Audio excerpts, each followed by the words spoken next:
Hello po, good morning. Ito na po ngayon, last look. Samahan niyo po ako kasi ito po yung kinita ko through Facebook dito sa In Global, yung 1,038,470 at samahan mo po ako today. Papakita ko sa inyo yung actual encashment ko sa bangko. Yan. So, para po ma-inspire kayo na ito po yung mga pwedeng mangyari sa inyo pag ginawa nyo etong negosyo through Facebook. Ganito na po yung kayang gawin ng Facebook sa buhay nyo ngayon.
Yan! So, nandito na po tayo ngayon sa condo ko at eto na po ngayon papakita ko po sa inyo mainit-init pa yung kaka-encash lang po natin kanina. Grabe po, sobrang grabe. Ito po worth 1 million. Pure katas po to ng Facebook. Dito ko lang po sa Facebook talaga ginawa.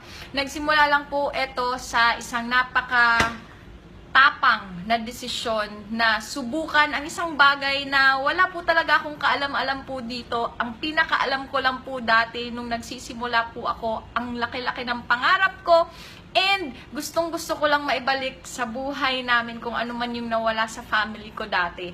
And dito ko yun nakita sa networking, dito ko yun nakita sa In Global na kung ano man yung buhay na nawala sa amin dati, talagang ngayon po unti-unti na talaga niyang binabalik. At sino lang po ba ako?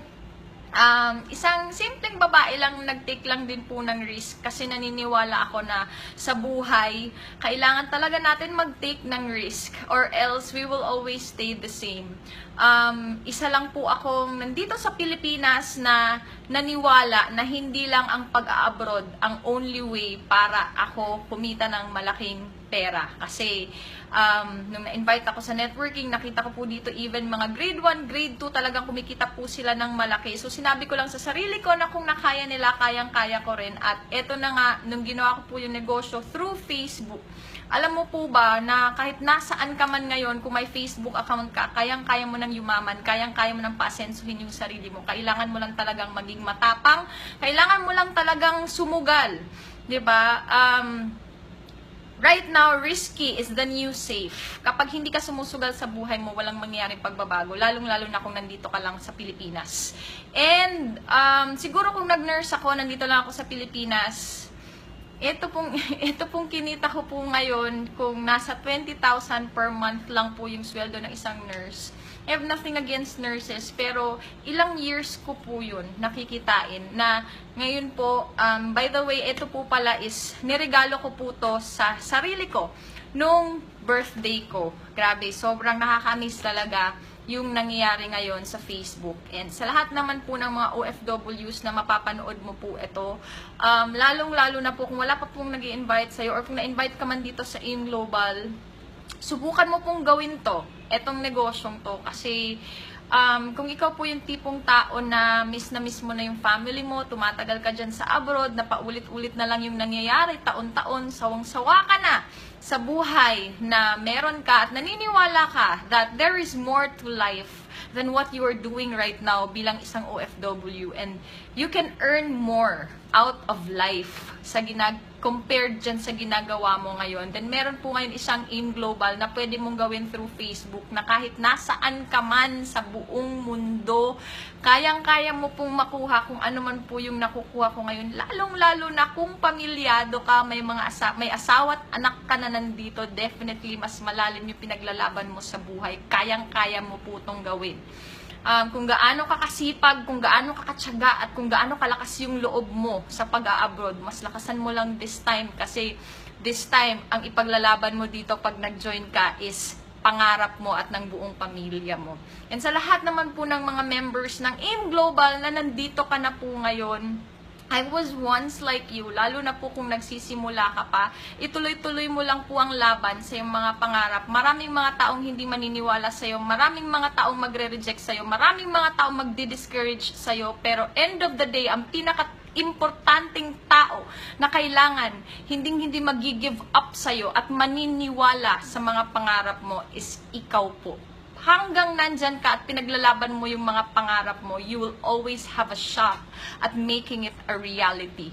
And bilangan mo lang po yung sarili mo ng 1 year, 2 years na itutuloy-tuloy mong gagawin kahit na sino man yung sumama at hindi.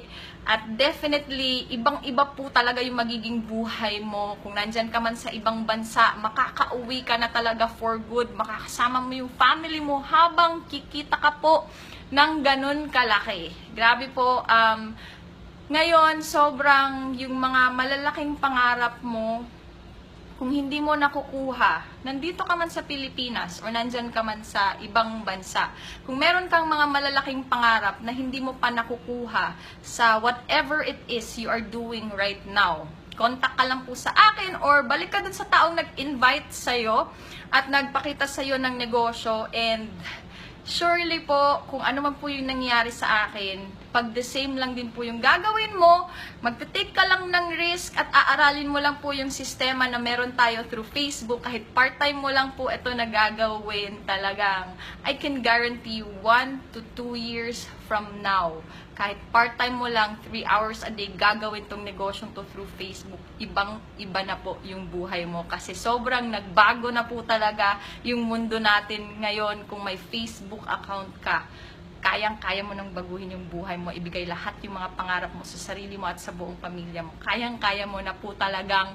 yumaman, literal, dito po sa Facebook, lalong-lalo na po dito sa AIM Global. Kaya thank you so much po, lalong-lalo na sa Jaylin Project family ko, thank you so much. Abangan nyo po, meron pa akong official video talaga na ginawa po namin with the Jaylin Project Creatives. Abangan nyo po yun kasi sobrang mas maganda pa po yun kesa dito na video. And to my Royals International family sa buong Pilipinas at sa buong mundo, hindi ko maaabot to if hindi dahil sa inyo na naging inspirasyon ko talaga na abutin yung mga malalaking pangarap ko. And of course, naging katuwang ko sa pag-abot netong mga achievements ko ngayon. Basta tuloy-tuloy lang po tayong lahat. Nandito lang po ako, sasabayan kita sa pag-abot ng mga pangarap mo. And God bless you po. Happy networking. Happy changing lives worldwide. Power.